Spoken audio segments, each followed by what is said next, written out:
el derecho ha tenido una evolución desde el individuo, en las decisiones individuales, en sus orígenes, importantes. Los 3 sistemas, o 4 si ustedes quieren, más importantes que ha habido en el mundo han sido los que luego sentaron las bases para el desarrollo de todo el derecho en los siglos siguientes. Que fue el derecho romano clásico, donde quienes decidían eran pretores, eran jueces, y luego jurisconsultos. Los jueces resolvían los conflictos, los jurisconsultos daban opiniones legales sobre distintas controversias, y al resolver los conflictos concretos, lo que iban haciendo era crear principios, ¿no? Principios como, bueno, nadie puede entregar lo que no es suyo, nadie puede transferir un derecho más perfecto que el que tenía como lo recibió, este tipo de cosas que incluso hay. El otro día me bajé de internet un libro de 2 tomos que son solamente máximas romanas elaboradas por pretores. 2000 y pico de páginas de la máxima y su significado. O sea, el tipo durante 10 siglos desarrollaron todo eso y esa es la base de nuestro derecho, sí. Me interesa una que dijiste antes, que nadie puede entregar, nadie puede dar derechos que no tiene, ¿no? Yo, si tenés un ratito de tiempo, es aplicable totalmente a lo que los gobiernos dicen que tienen derechos que no tienen sus, entre paréntesis, representados. Entonces, ¿cómo pueden tener derechos los gobiernos que no tienen sus representados y ellos dicen que son representantes de esos representados? Sí, y bueno, y eso desde el punto de vista del abuso del propio gobernante. Pero hay cosas peores. Ayer hablaba, esta semana en clase, con un alumno del posgrado que es abogado de una obra social, donde había no sé qué organismo estatal que había denunciado, la denuncia penal, al director de la obra social por administración fraudulenta, porque no había proveído de 2 medicamentos que valían $1,5 millones cada uno para un tratamiento especial que estaba dentro del vademecum, de las cosas que tiene que pagar, pero el tipo simplemente dijo, miren, la plata no está. O sea, si yo pago estos $3 millones, dejo sin cobertura médica a toda esta gente que se va a morir. Entonces decidí no cubrir estas 2 cosas. Lo terminan procesando por administración fraudulenta con el argumento de que si está en la lista, lo tiene que hacer. Claro. ¿De dónde era? Está lo de la ley. No sé. Exacto. Obra social. Entonces, fíjense que es el mismo criterio que utilizan algunos tratados internacionales, ¿no? Por ejemplo, cuando se desarrolla la idea de los derechos sociales, ¿no? Derecho a la salud, a la vivienda, qué sé yo. El Pacto de San José de Costa Rica, tal vez con en un rato de lucidez, en un artículo dice que estos derechos serán satisfechos en la medida de los recursos disponibles. Entonces, a partir de ahí se empezó a discutir qué es eso. Entonces, aparecieron algunos abogados que aprovecharon y dijeron, bueno, miren, esto significa que el Estado tiene que propender a que esto se dé, pero no tiene que poner plata, porque plata no tiene, entonces que dé ventajas para que se construyan casas y todo lo demás, o que cree vouchers educativos, pero no plata, porque plata no hay.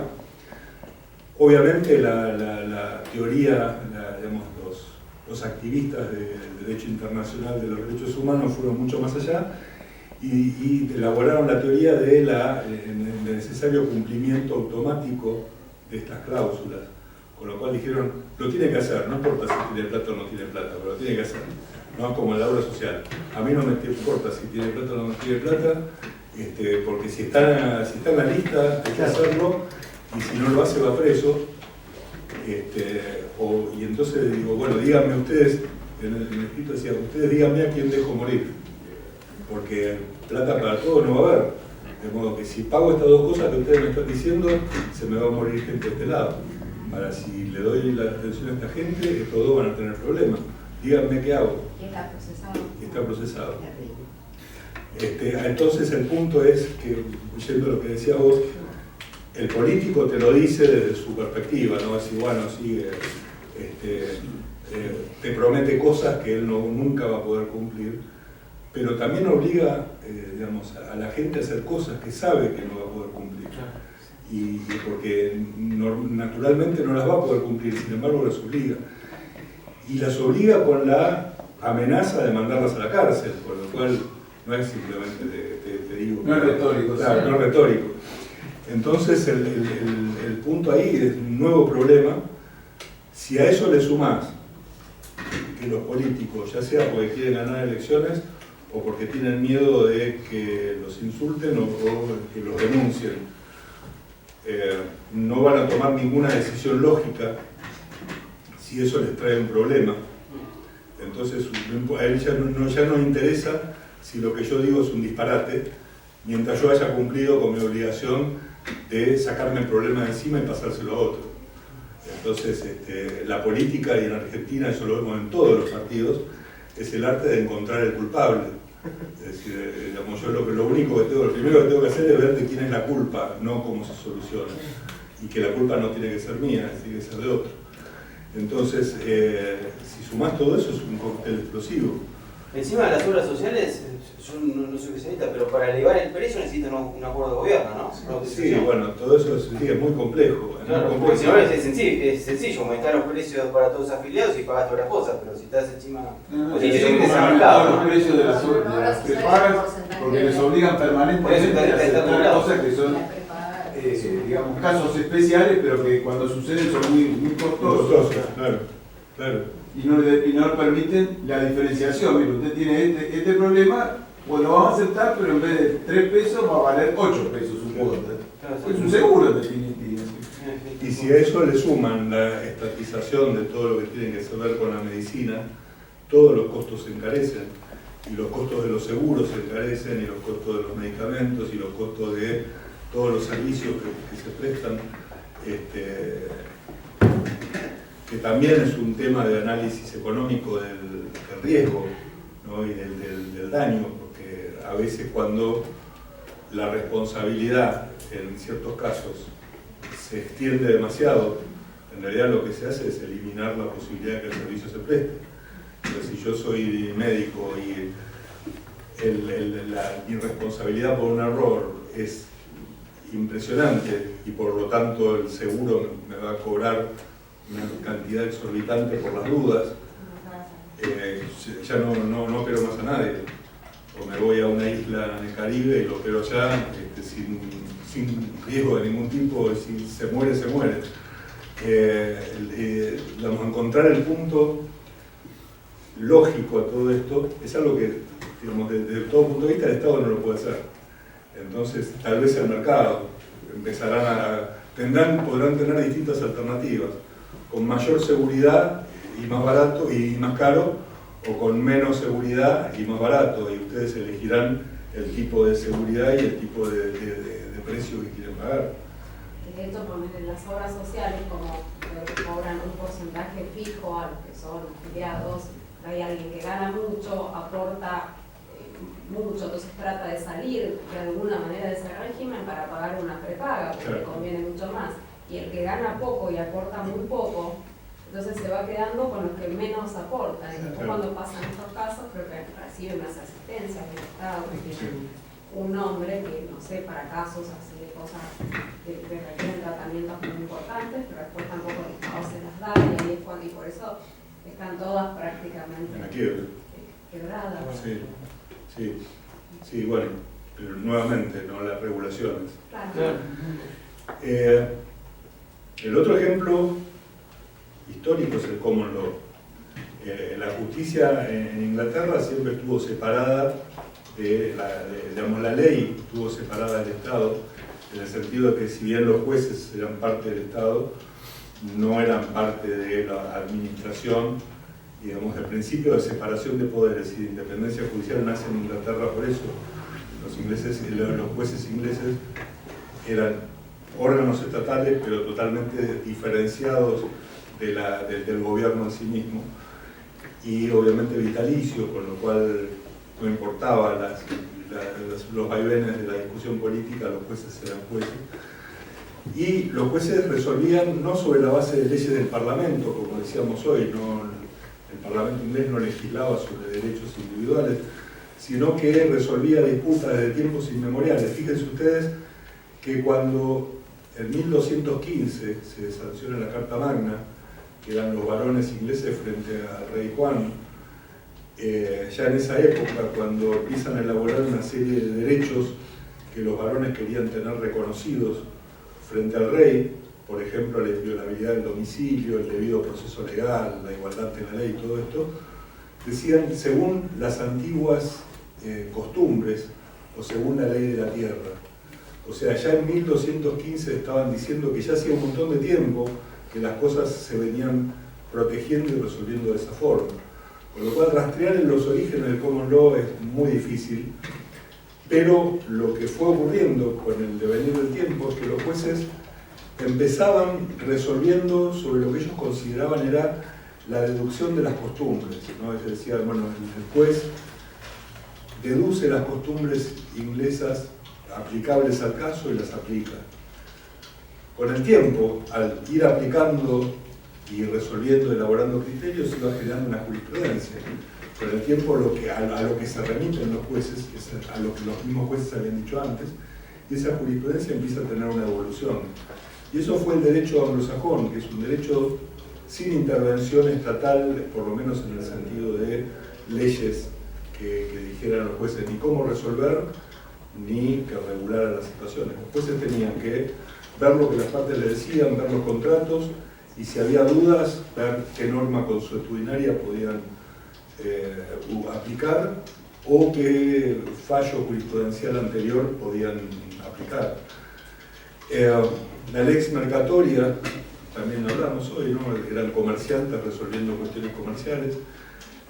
Los siglos siguientes, ordenanzas en Bilbao, Barcelona, en todos los puertos del Mediterráneo, fueron recopilando estos principios, y después vino el mercantilismo y la codificación y estatizó prácticamente todo el derecho comercial, ¿no?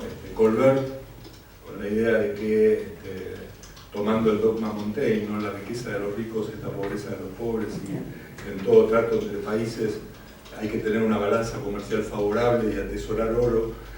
Y esto llevaba a los franceses a pensar además, no solo que tenían que exportar mucho e importar poco, sino que para lograr eso tenían que regular toda la industria y todo el comercio para garantizar que hicieran las cosas bien, para tener una balanza comercial favorable, lo cual lo llevó a la quiebra indefectible. Y como dice Rothbard dice en 1700 y pico, decía, las ordenanzas comerciales de Francia eran varios metros de libros que iban recopilando todas las regulaciones a todas las actividades comerciales, industriales y económicas del país. Peor que ahora todavía. Y más o menos, de ahí venimos.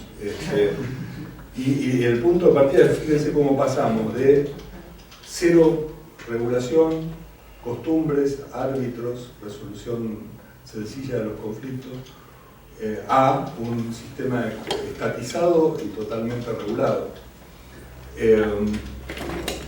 Y el derecho consuetudinario foral, en todas las pequeñas regiones de Europa se desarrolló un sistema de derecho espontáneo, así, consuetudinario, igual que el common law. Common law es el gran ejemplo, pero en distintas regiones de Europa se fueron desarrollando, según las tradiciones y las costumbres de cada lugar, formas de solución de conflictos que tenían el mismo mecanismo. Estos ejemplos son buenos para nosotros, porque nos permiten ver cómo se pueden desarrollar sistemas jurídicos sin la intervención estatal. Es decir, cómo podría evolucionar un sistema a partir de normas consuetudinarias, de instituciones, contratos, mecanismos de solución de conflictos que permitiera decir que el derecho no tiene ninguna participación en todo este asunto.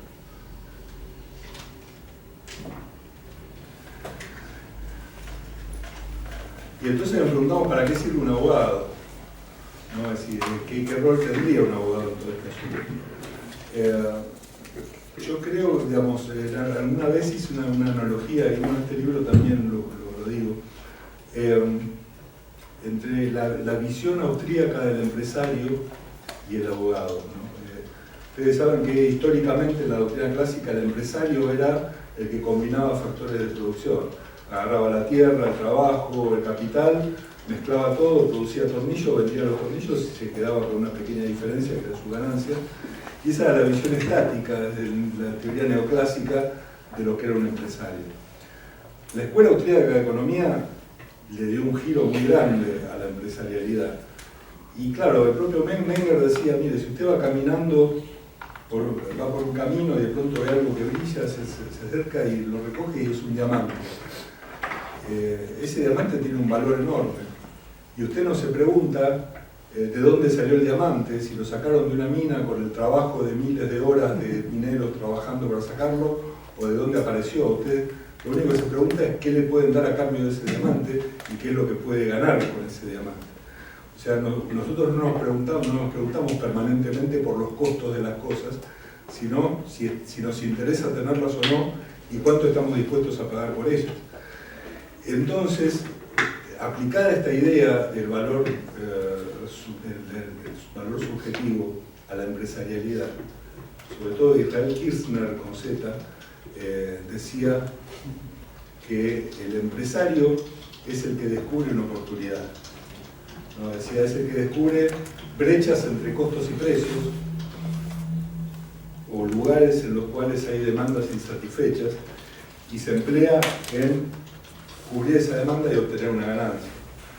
Y en un libro desarrolla Kirchner una especie de visión moral o ética del empresario, y decía que un principio ético de la empresarialidad es que el que lo descubre se lo queda. Entonces el que descubre la oportunidad de hacer un negocio que nadie más descubrió, moralmente bueno es que gane por haber descubierto esta oportunidad. Y a mí cuando veía eso me hacía pensar al rol del abogado. Y decíamos hoy, nosotros fuimos educados para litigar, ¿no? Nos enseñaron a aprender de memoria un montón de leyes con la idea de que vamos a ir a los tribunales y nos vamos a pelear con otros abogados delante de un juez para que el juez diga que tiene la razón. Cuando en realidad el abogado lo que debería hacer es resolver conflictos, resolver problemas, y de la mejor manera para los intereses de sus clientes y llegar a acuerdos. En Estados Unidos, cuando un abogado tiene que ir a los tribunales, fracasó, porque su primer trabajo era no llegar a los tribunales, era encontrar una buena solución antes de que el conflicto llegara a los tribunales. Si tiene que ir a los tribunales, que va a implicar tiempo y dinero, es una pérdida, no supo hacer bien su trabajo. Entonces uno podría decir que de alguna manera el rol del abogado en una sociedad libre es un poco como el rol del empresario, esto es descubrir oportunidades. ¿Descubrir qué tipo de oportunidades? Los mejores acuerdos para solucionar el problema de sus clientes, las mejores cláusulas para poner en los contratos de sus clientes y evitar problemas a futuro. Todo descubrimiento de una forma de solucionar un conflicto presente o futuro debería ser la tarea del abogado, para lo cual debería ser entrenado en la negociación, en el análisis económico y en la teoría de juegos, mucho más que en el estudio de leyes y códigos procesales. No es así como son educados, pero yo siempre ponía el ejemplo hace muchos años. Tenía un amigo que era abogado en Estados Unidos de Philip Morris. Entonces nos encontramos en Estados Unidos por algún motivo y él me lleva a conocer Philip Morris y a conocer una cantidad de gente. Él me cuenta una historia que ocurrió a fines de los 90, 99 creo que se lo acuerdo. Todos los estados de Estados Unidos estaban demandando a Philip Morris y las demás tabacaleras, pero fundamentalmente a Philip Morris porque era la más grande, por los mayores gastos de salud pública ocurridos como consecuencia del consumo de cigarrillos. Entonces decía, mire, acá todos los días viene gente a atenderse con problemas pulmonares, de garganta, qué sé yo, con cáncer, por culpa de los cigarrillos que ustedes producen. Y yo tengo más gastos por ese motivo, ustedes tienen que pagar por los gastos. Entonces los estados empiezan a demandar, terminan todos demandando. Claro, La perspectiva de esto era un juicio que iba a durar 40 años. Imagínense, a Philip Morris apretaba un botón y salían los mejores abogados, iban a plantear temas de aquí hasta el juicio final, iban a pedir la historia clínica de cada persona y que demostrara qué cigarrillo y de qué marca había fumado para que le produjera el problema. Iban a meter un embrollo legal que no se iba a terminar nunca, pero que iban a perder un montón de plata, que probablemente al final de ese largo camino también por ahí perdían. Pero entonces apareció un abogado que en un par de horas armó un esquema y resolvió el problema en una semana. Nunca se llevó adelante el juicio. Entonces dijo, miren, les propongo esto, 50 estados, tabacaleras. Las tabacaleras van a pagar 250.000 millones de dólares a los 50 estados. A cambio de esto, nunca más van a demandar a las tabacaleras por nada, no van a molestar más. Se va a prohibir la venta de cigarrillos dentro de Estados Unidos que no sean los que producen las tabacaleras. Se va a cobrar un impuesto a los cigarrillos, con los cuales se van a pagar los 250.000, por nosotros vamos a poner un peso, y todo el mundo feliz. Se empieza a pagar en cuotas. Obviamente los políticos que ven, voy a recibir toda esta plata, que aunque no sea toda la que yo pensaba ganar, me ahorro gastos, pero además me la gasto yo, no se la va a gastar el gobernador próximo. Claro. Todos felices. En una hora se firmó un acuerdo que hubiese llevado 40 años de litigio y cientos o miles de millones de dólares de pérdidas de peritos y abogados y gastos. Obviamente el abogado se llevó el 10% de 250.000 millones de dólares. Después sus socios dijeron, bueno, pero ¿por qué no repetir lo mismo en todo el mundo? Y entonces surgió la teoría de los daños remotos. Entonces empezaron a ir varios países a Estados Unidos a demandar a Philip Morris por los daños de sus países, porque si usted tiene una filial en mi país, y entonces obviamente lo sacaron carpiendo. Hay un juez de Texas que yo escribí un paper sobre eso una vez, muy divertido, porque un juez de un condado rural de Texas dice, llego a mi tribunal y me dicen, veo causa Bolivia contra Philip Morris. Claro, porque Estados Unidos ustedes pueden ir a demandar al lugar que quieran, pueden elegir jurisdicción. Entonces, ¿qué hablaba? Entonces le pedí al asistente que me traiga un mapa mundi para ver dónde quedaba Bolivia. Porque estaba casi seguro que no quedaban los condados del sur de Texas. Y entonces se lo toma en chiste y empieza a decir, bueno, mire, no sé por qué vienen acá, si yo sé que hay otros casos que están en Washington, donde por lo menos hay una embajada. Mientras acá no hay ni siquiera un restaurante boliviano. Y se lo termina mandando al juez federal allá. Todos perdieron, obviamente, porque como la primera litigación es gratis en Estados Unidos hasta que llega a determinado estadio, intentaron, le dijeron que no, y acá hubo, en esa época, estamos hablando del año 2003, 2004, la ciudad de Buenos Aires litigó, y había un procurador cuya argumento jurídico era la película El Informante. Era el argumento jurídico por el cual decía que había que ir a litigar porque ellos estaban contaminando el mundo, qué sé yo. Obviamente, por suerte, no salieron los casos de Bolivia, Guatemala y otros más, y dijo, no, ni siquiera vamos. Claro. Pero el punto es, un abogado que encuentra una solución, que se ganó cada uno de los 25.000 millones de dólares que le pagaron, que eso a veces pasa, ¿no? Yo tengo que regular honorarios en los juicios, y yo regulo horarios por el resultado y el esfuerzo del abogado para obtener un buen resultado para su cliente en el menor tiempo posible con el menor dispendio de recursos. Y eso puede significar que firme un acuerdo de juicio abreviado que dura media hora. Pero me dice, estuvo media hora nada más. Y le digo, ¿usted hubiera preferido que hagamos un juicio de 5 meses, que tenga que venir todos los días y que yo después lo condene a una pena superior? Claro. En realidad tiene que agradecerle a su que ganó, si la plata se la ganó.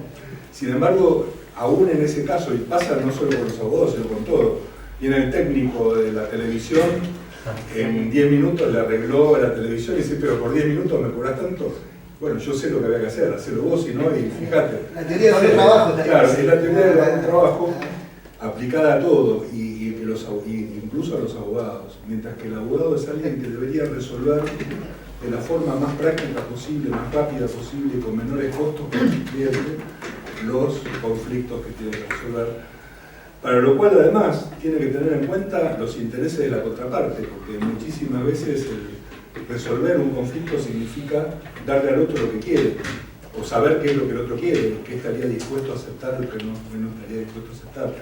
Hay todo un arte vinculado con la negociación y la búsqueda de soluciones alternativas de conflictos que obviamente no se estudia en la Facultad de Derecho.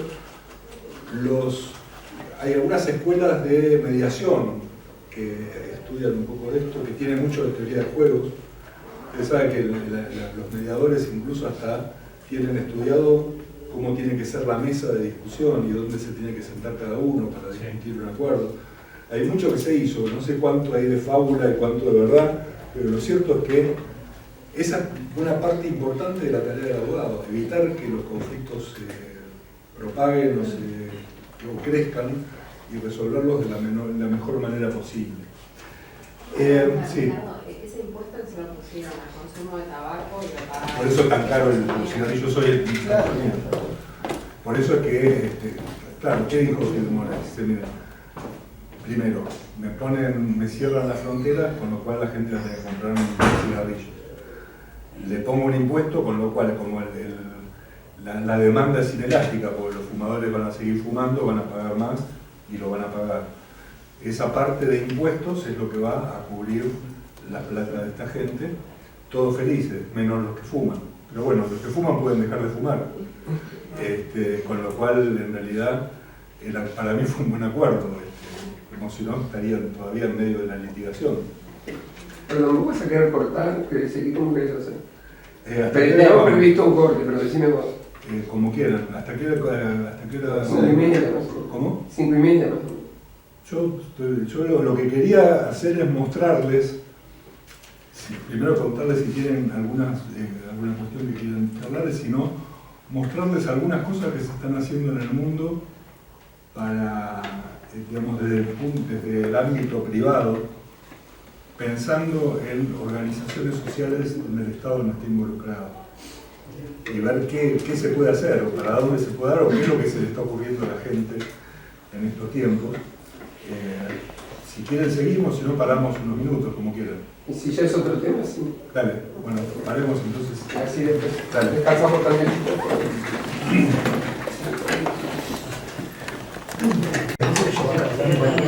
No sé si alguno de ustedes tiene alguna cuestión que les haya quedado, alguna duda o alguna inquietud para plantear y discutir. Bien. Entonces, tal vez me gustaría aprovechar unos últimos minutos, porque claro, después de todo lo que nosotros estuvimos hablando hoy, me dirán, bueno, cómo pasamos de lo que tenemos hoy a lo que debería ser, que es la discusión más grande, ¿no? Decir, bueno, sí, eso es muy lindo en la teoría, pero no va a funcionar, o cómo hacer para que funcione. Y bueno, lo primero que uno tendría que decir es que como toda discusión de temas similares, lo primero que uno debe tener es un fuerte desarrollo teórico. Piensen ustedes, para hablar por un momento de una posición sin Estado, cuando Rothbard en los años 70 proponía eliminar el Estado y que las agencias iban a competir, iban a prestar servicios, todo el mundo se le reía. Y en algunos casos por razón, porque en realidad era una cuestión un poco infantil en ese momento la forma en que Rothbard presentaba el tema, y todo el mundo decía, bueno, esto es muy lindo, pero no va a funcionar. Es decir, ¿cómo? Y si las agencias no se ponen de acuerdo, ¿qué pasa? Y cosas así que no tenían cómo responder. El punto es que de los 70 para aquí un montón de gente se lo tomó en serio el tema y empezó a escribir con mayores argumentos, con mayor seriedad, empezó a mirar un poco todos estos problemas que hoy veíamos, de cómo se podía resolver, qué áreas hay que profundizar y dónde hacer teoría. Y de algún modo uno podría decir que el cambio, el paradigma de la organización de la sociedad posiblemente debería venir de una conjunción de teóricos elaborando toda la teoría social que hace falta, y de gente que avance en la práctica con tecnología nueva, con formas nuevas de relaciones, formas contractuales novedosas, etcétera, en la praxis. Porque ¿qué es lo que pasa? Si nosotros hablamos de la teoría de los contratos, nosotros no solo tenemos todos esos siglos de los pretores romanos y todo lo demás, tenemos siglos y siglos de gente haciendo contratos, de praxis, de práctica, ¿no? La gente contrata habitualmente, compra y vende, y sabe lo que es una compra-venta. Si nosotros avanzamos a temas más teóricos y donde no hay práctica, la cuestión se vuelve más compleja, pero en la medida en que aparezca gente que quiera llevar a la práctica algunas soluciones y veamos cómo funcionan esas cuestiones llevadas a la práctica, tal vez eso ayude mucho a cambiar los paradigmas. Y por eso lo que yo quería era mostrarles a título ejemplificativo algunos ejemplos de cosas que se están haciendo, que se pueden hacer, no solo respecto de los que quieren eliminar el Estado, sino también los que quieren mejorar las cosas dentro del propio sistema en el que estamos viviendo y ir achicando la injerencia del Estado en varias áreas, ¿no? En primer lugar, bueno, como les decía, hace falta mucho trabajo académico en distintos campos del individualismo metodológico, ¿no? Hablábamos que si nos referimos al derecho tenemos esas 5 o 6 áreas de las que hablábamos hoy, ¿no? De teoría de los contratos, de los daños, de las instituciones, de las normas, de la solución de conflictos, teoría institucional respecto de la forma de organización de nuevas sociedades, vamos a hablar un poco de eso, que como decíamos hoy, hay que desarrollar estas áreas, pero partiendo de la praxeología. Empezar a hacer el esfuerzo de ver qué instituciones podrían surgir cuando las personas, en lugar de atenernos a la solución legal impuesta, coactiva, pensáramos en que esto no va a ser regulado de ninguna manera y que nosotros deberíamos solucionarlo de alguna forma. La posibilidad de avanzar en nuevas formas institucionales, en una buena teoría de las normas, esto que hablábamos hoy, de bueno, la interacción de las valoraciones generando costumbres, estableciendo reglas que luego derivan en normas consuetudinarias que son aplicadas por árbitros y jueces. Todo esto suena lindo y hay un poco de teoría dando vueltas, pero hay que profundizarla mucho.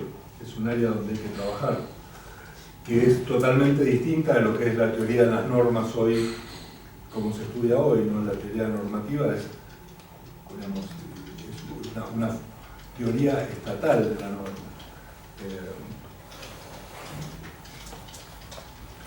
Dentro de esquemas estatales, ¿qué cosas han surgido o existen que nos puedan ayudar? Bueno, obviamente las monedas virtuales han aportado lo suyo bastante, o sea, lograr desblocar o desenganchar a la gente de la moneda estatal es algo muy bueno, sobre todo en países como el nuestro, ¿no? Que tienen inflación y todo eso. Pero piensen que una de las mayores exteriorizaciones de la soberanía es la moneda, ¿no? Así, inmediatamente cuando hablan de, bueno, vamos a dolarizar, no, ¿cómo dolarizar? ¿Qué pasa con el peso? Y el punto es que probablemente dentro de un siglo, o sea, nadie va a estar hablando de monedas estatales ni de nada de eso, porque probablemente la tecnología va a lograr vencer la resistencia estatal, porque hoy por hoy piensen que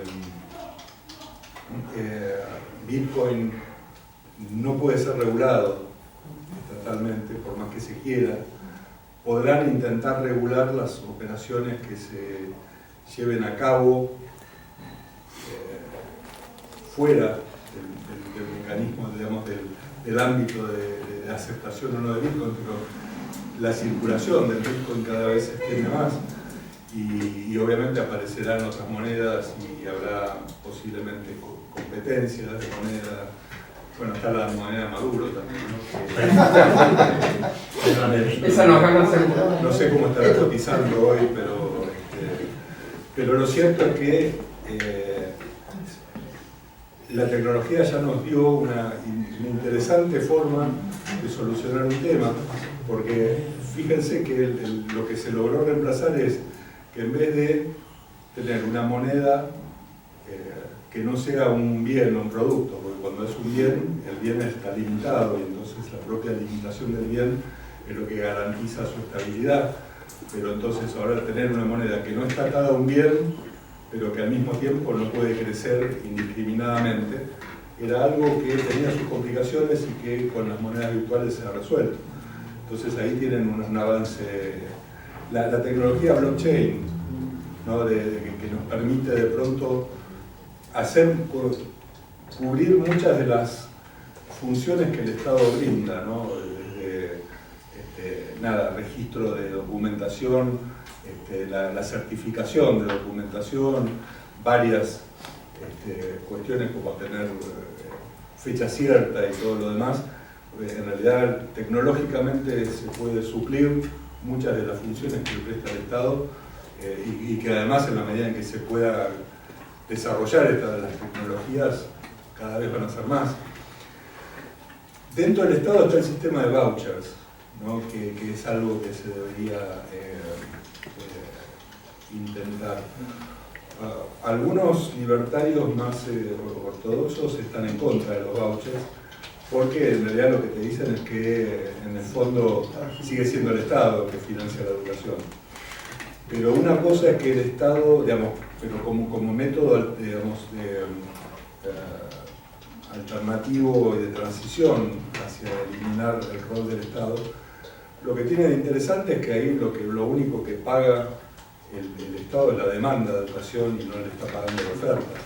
Y al hacer ello, en realidad elimina burocracia, elimina Estado metido en los planes de estudio, genera competencia entre escuelas por los vouchers y además achica mucho los costos, ¿no?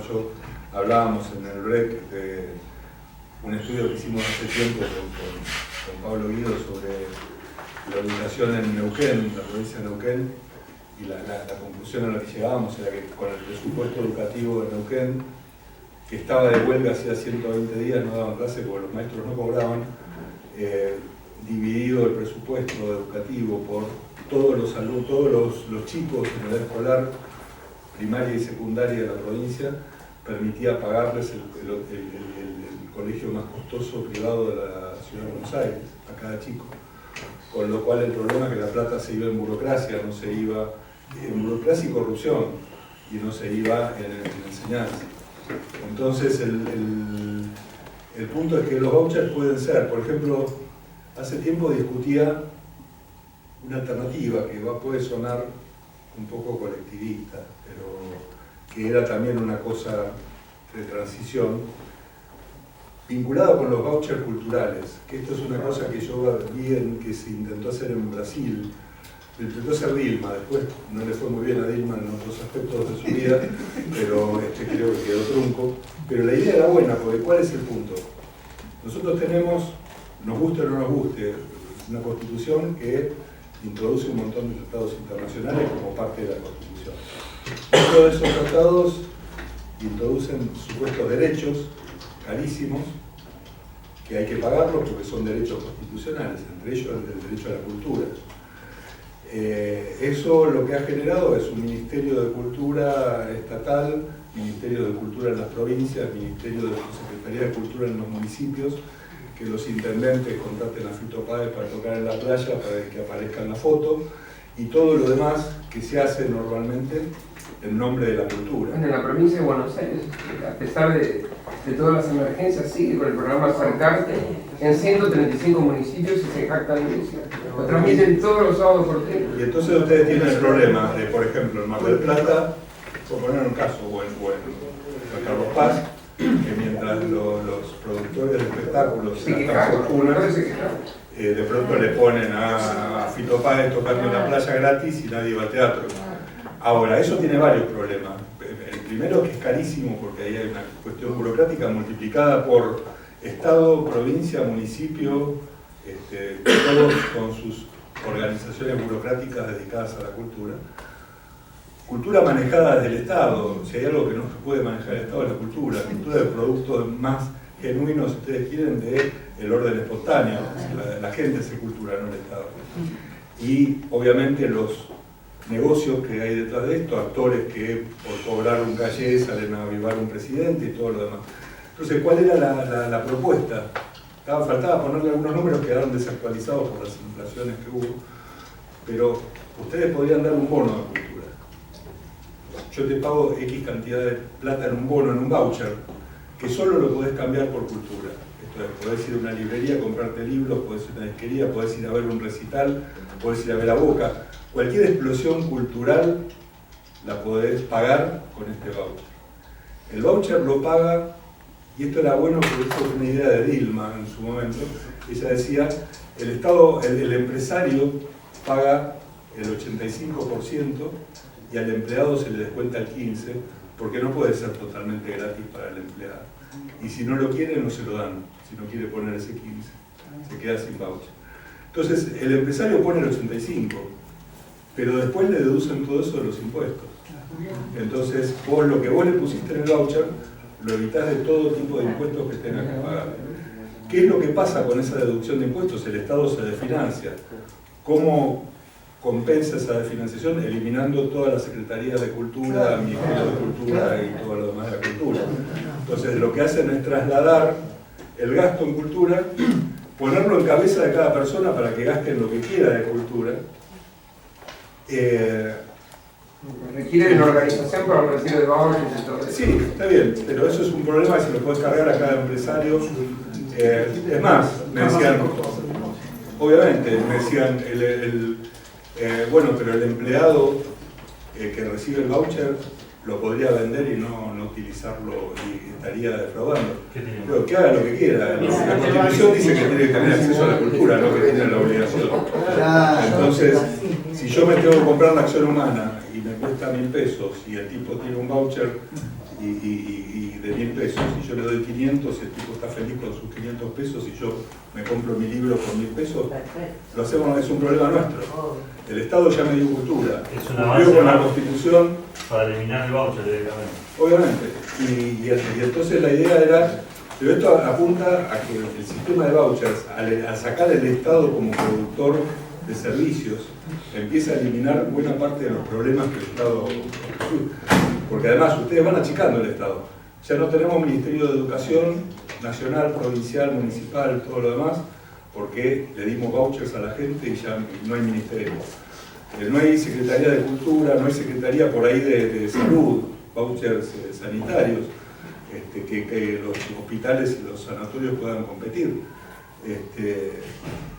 A las escuelas, desde fundaciones privadas a las que le doy las escuelas, hasta cooperativas de maestros que estén dispuestos a tomar el control de la escuela y administrarla por sí mismos, y ahí se les acabaría a los socialistas en 2 segundos, cuando se conviertan en empresarios. Y tendría que tener conciencia y cumplirlo de que nunca más van a poder recibir subsidios, porque si después van a tener pérdidas, no podemos seguirla, bueno, entonces va al Estado y pone la diferencia. Entonces estamos, bueno, empezamos de vuelta. Obviamente eso no debería pasar, y lo que deberían ser conscientes es que si no dan una buena educación, los chicos se van a ir, los padres van a mandar a los hijos a otra escuela por el mismo voucher, y un día ellos van a quebrar y se van a quedar sin trabajo. Y es muy justo que eso suceda. Parte de la competencia implica subir la licencia de... Claro. El tema es No. armarle los gremios y las... Sí, el que ¿sabés lo que pasa? Si yo paso de ser un maestro que cobra 2 mangos y que sé que tengo un gremio poderoso porque la gente quiere que los chicos vayan a la escuela, a ser copropietario de mi propia escuela, que vive de la educación que presto, ¿sabés a dónde mando al sindicato? ¿No? Porque va a ser mi enemigo el sindicato. Va a haber un maestro que quiera sindicalizarse, porque son dueños de la escuela. Entonces yo creo que eso te cambia todas las reglas. Obviamente van a seguir habiendo tipos que no lo van a entender, pero los que no lo van a entender se van a fundir. Y, Siempre pueden trabajar pintando las escuelas que sí funcionan. seguro. Y piensen que esto se hace con un mínimo costo de emitir un voucher. Es nada, es casi irrelevante. Y obviamente los vouchers no podrían ser cambiables por nada que no sea educación. Es más, yo en su momento, hasta fantaseando, pensaba en un voucher para homeschooling, ¿no? Porque digo, bueno, yo si tuviera un hijo no lo mandaría a ninguna escuela. Y entonces, pero tampoco me quiero perder el voucher. Entonces, que haya un mecanismo por el cual pueda haber incluso maestros de homeschooling que se puedan agrupar y recibir los vouchers para enseñar a mi hijo. Entonces, ahí las alternativas son un montón. Seguramente con el tiempo se les ocurrirían muchas más. Es lo maravilloso del mercado, ¿no? Las alternativas que aparecen. Y resolvemos el problema de estar manteniendo un aparato burocrático gigante que se mete con el contenido de lo que los chicos aprenden, que no sirve, que funciona mal, que no tiene interés por enseñar, porque el maestro va a cobrar lo mismo, aprendan o no aprendan, y los directores van a ganar lo mismo, y los sindicalistas también. Todo el mundo tiene incentivos para no dar clases, porque de todos modos no pierden, o dar clases mediocres, y cambian radicalmente los incentivos de todos. Y esto se puede llevar a varios tipos de cosas que el Estado tiene que hacer, con la idea, obviamente, a futuro de eliminar esas funciones por parte del Estado, que en realidad, una vez que ustedes eliminan la parte más grande, que es la burocracia estatal, y ya se eliminó, lo único que queda es el voucher, con el tiempo lo único que tienen que hacer es ir recortando el voucher y haciendo que los padres paguen la diferencia, y lo van eliminando de a poco. Es una alternativa interesante, por eso me pueden decir que esto es estatismo, pero también se puede ver como una forma de ir el primer paso para ir eliminando lo peor del estatismo, que es la burocracia, que es lo más difícil de erradicar. Por eso les decía, cuando publicamos esto en un diario en Neuquén, nos saltaron a la yugular 2 exministros de educación diciendo: ustedes no entienden lo que es la educación. Eso hizo ministro de Educación. Claro. Y el punto es que es interesante. Avanzar sobre la regulación legislativa, esto ya lo sabemos. Yo creo que en Argentina se ha perdido un poco esto, ¿no? Porque, o me parece a mí, en otras épocas era más, se veía mayor efervescencia en gente proponiendo proyectos para regular la economía, para desmantelar el Estado o quitarle funciones. Y hoy es como que ya se bajaron los brazos, como que pareciera que es como luchar contra molinos de viento, y me parece que estaría bueno por lo menos tener. Recuerden, bueno, acá que había alguien que era de la UCD,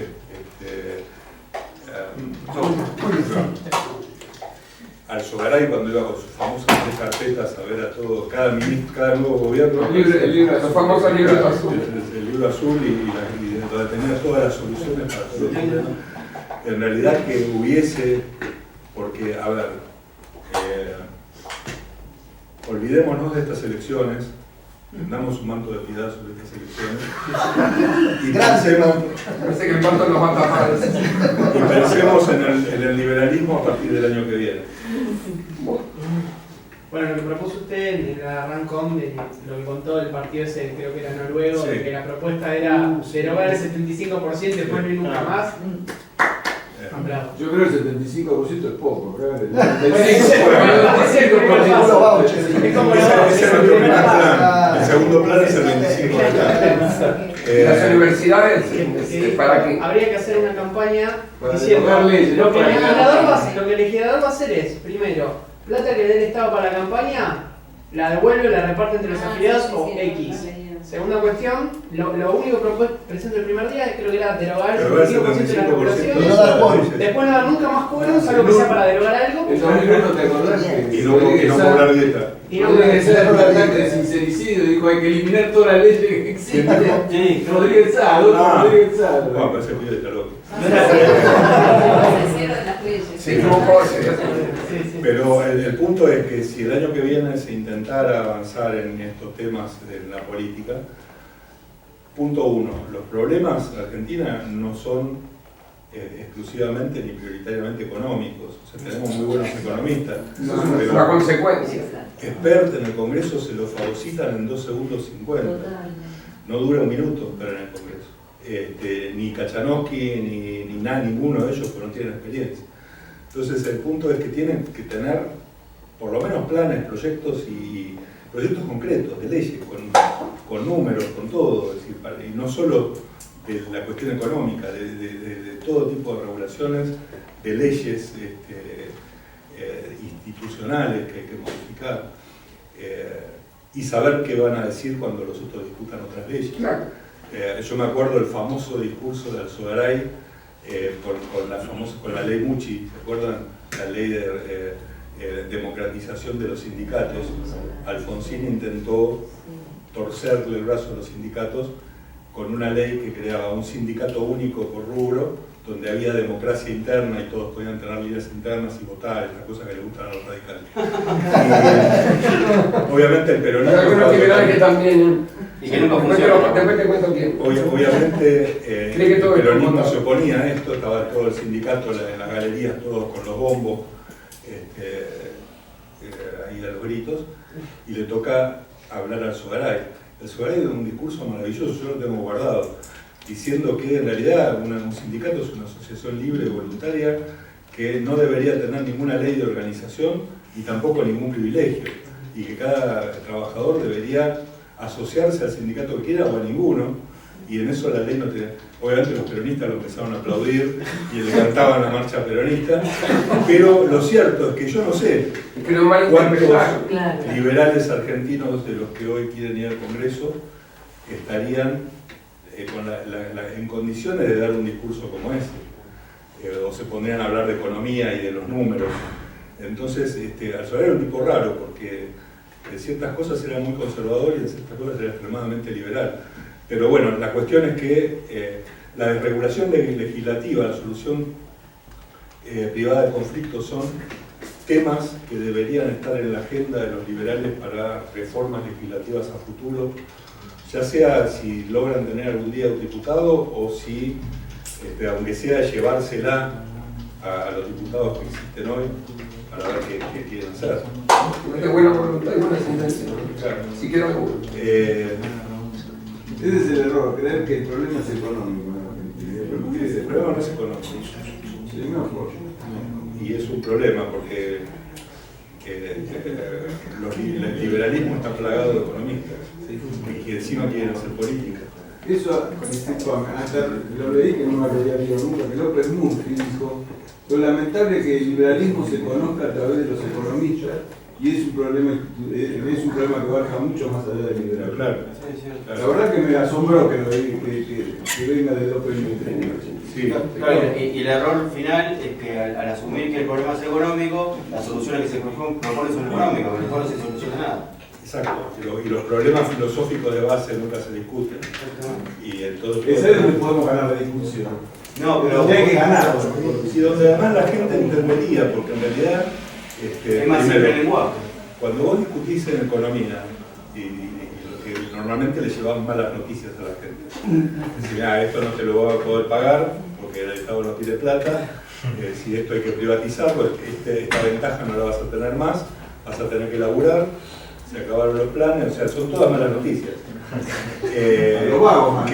Claro, bueno, pero son los que votan.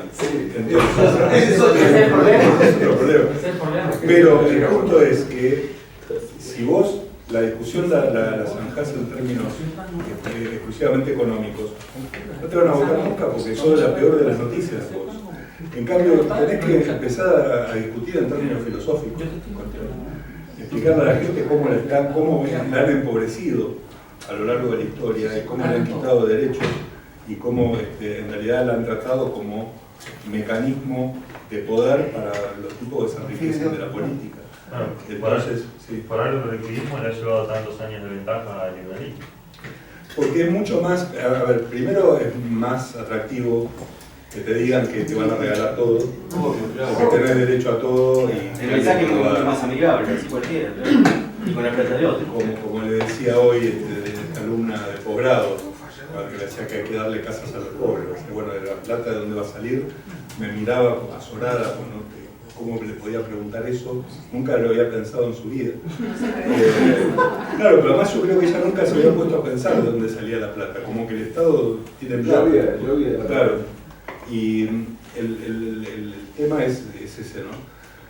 Después, toda la tecnología vinculada con ventas y aplicaciones de venta, Uber y todo lo demás, es algo que debería ser explotado lo más posible. Primero hay que colgar a Rodríguez Larreta el obelisco junto con el sindicato de taxistas y unos cuantos más. Y después generalizar el uso de estas aplicaciones para todo lo que se pueda, que es maravilloso, ¿no?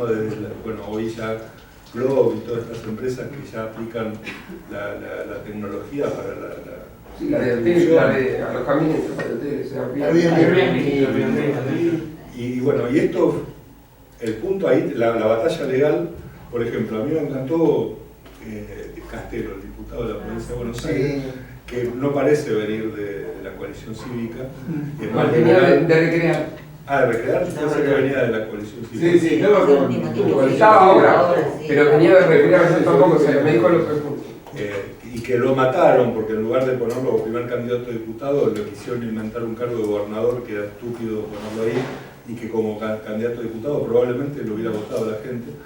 Él me mandó en su momento el proyecto que hizo para autorizar o liberar Uber en la provincia de Buenos Aires, que era excelente. Y bueno, y esas son batallas que hay que luchar. Yo no veo gente defendiendo, salvo en las redes sociales, no hay políticos defendiendo a Uber y demás aplicaciones. Y debería haberlo. En Mendoza está liberado. En Mendoza está liberado, ¿no? Y Mar del Plata, ¿no? Que yo sepa no lo lograron, ¿no? No, Mar del Plata era donde querían. Donde querían, porque ahí está Castelo de Mar del Plata. Claro. Lo que pasa es que Castelo terminó siendo candidato a gobernador porque toda esta merezumba de candidatos se inicia con el acuerdo con ASEF. Entonces los primeros candidatos a diputados los había puesto el partido ASEF. Después ASEF se va y los candidatos quedan. De todos modos las listas de provincias se bajaron, se hackearon. presentaron por venir. No, se Ahora con respecto a Uber, Córdoba Córdoba está dando prioridad a los taxistas a favor. Y también se está generando un poco de problema. Pero Uber está metido en Córdoba. Estaba, tengo entendido que estaba como todavía no había una decisión formal y ahora parecía que la tendencia era a favor del... Ahora fíjense ustedes una cosa que tiene mucho que ver con esto que hablamos de la ley, que en realidad a Uber lo que más le conviene es no ser legalizado. Mientras Uber sea ilegal, o sea, puede operar con libertad. El día que lo legalicen le van a poner impuestos, le van a poner regulación, le van a convertir en un taxi. Y lo van a matar. Entonces el punto es que siga siendo... Deja de ser Uber. ¿Vos querías decir algo? Sí. ¿Cuál sería más o menos el punto medio de la desregulación legislativa? Imagino que acá todos estamos de acuerdo con eso. Por las mandadas que trae. Pero a veces está el coco por lo menos del crack del 2008. No sé hasta qué punto es mito, hasta qué punto es verdad, que uno de los factores del crack del 2008 es la desregulación legislativa por la derogación de la Estigma-Glass, que mantenía una banca de un lado, otra banca de otro lado. Entonces, no sé hasta qué punto eso es mito, hasta qué punto sea verdad, y se ha corrido mucho la idea en Estados Unidos de que la desregulación es mala per se. Sí, en el 29 pasó lo mismo.